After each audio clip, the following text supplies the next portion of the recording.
Kata beliau, karena orang taat itu berarti dia orang baik. Masyarakat umum akan menilai dia adalah orang yang solih. Dan kemudian apa? Wa kullu ma aduma fi ainil khalqi saqata fi min ainil haqqi. Dan orang lain wayandurunahu bi'aini ta'zim. Orang lain contoh, mohon maaf, melihat sosok kiai, melihat sosok ustadz, siapa yang tidak takzim? Siapa yang tidak menghormat? Kenapa seorang kiai, seorang ustadz itu dihormati? Karena dalam pandangan masyarakat umum beliau adalah orang taat, beliau adalah orang yang baik. Karena beliau adalah orang yang taat, orang yang solih dalam pandangan umum, kemudian masyarakat umum memberikan penghormatan kepada orang yang berstatus sebagai ustadz, status sebagai kiai, status sebagai tokoh.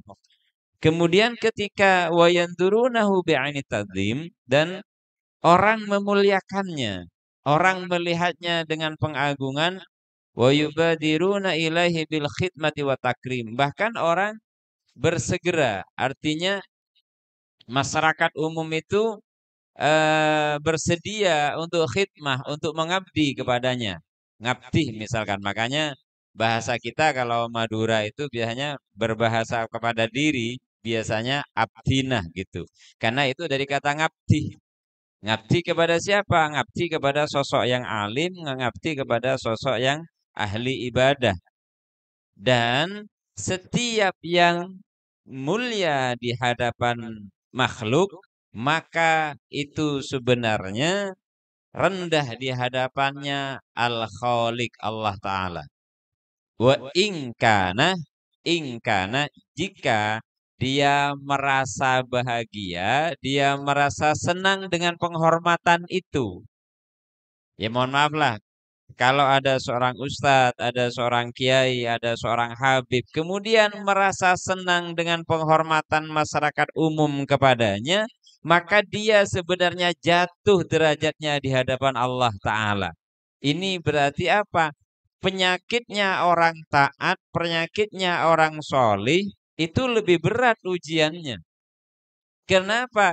Karena ketika dia merasa dimuliakan oleh orang lain dan dia merasa bahagia dengan pemuliaan itu dan pengagungan itu, dan dia tidak menyadari bahwa itu adalah karunia Allah Subhanahu wa taala, wa yaqna'u bihi dunal malikil haq bi khilafil ma'siyah. Dan dia nerima, dimuliakan, dia senang, diagungkan, dia senang, dibilangi orang soleh, dia senang. Maka yang demikian itu, kata beliau, sebenarnya dia telah jatuh dalam pandangan Allah Ta'ala.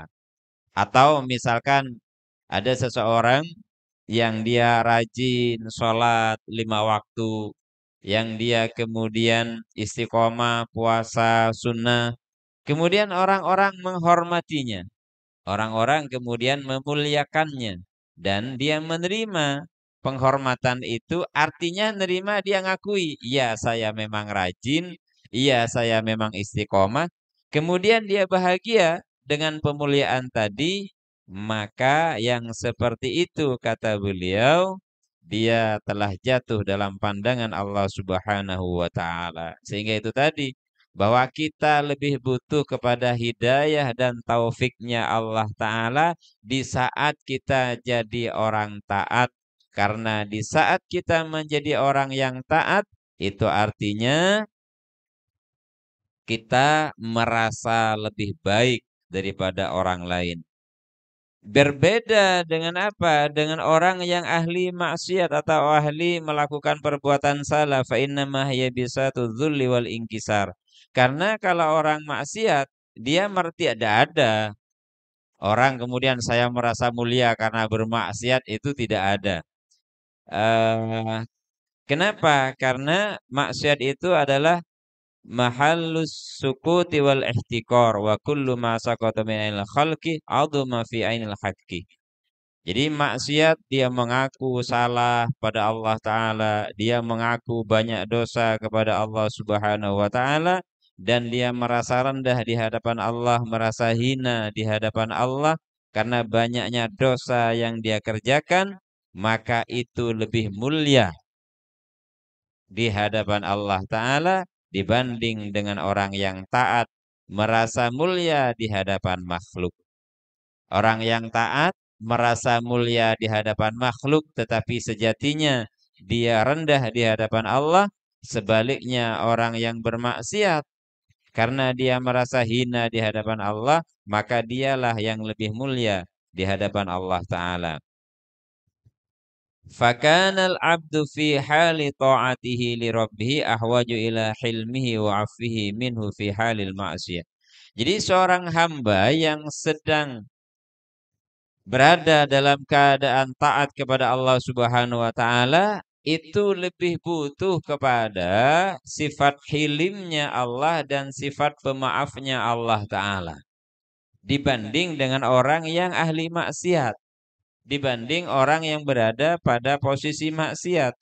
Kenapa? Tadi itu disampaikan bahwa orang yang taat itu biasanya dia merasa mulia ketika dia dimuliakan oleh orang lain.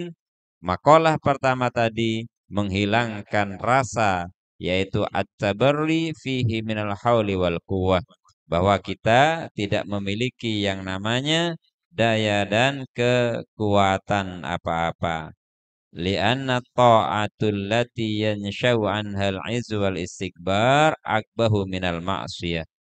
Karena ketaatan yang menumbuhkan rasa mulia dan kesombongan itu lebih jelek daripada maksiat yang menimbulkan kehinaan dan rasa butuh kepada Allah Subhanahu wa taala.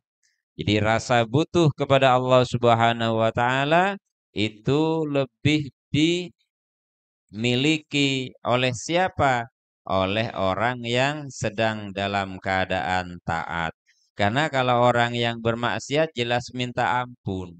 Orang kalau bermaksiat jelas minta maaf. Jadi dia otomatis itu. Sedangkan orang yang seperti ini, orang yang taat itu biasanya dia merasa tidak butuh kepada maafnya Allah Ta'ala. Kenapa? Karena dia merasa baik, karena dia merasa taat seperti itu.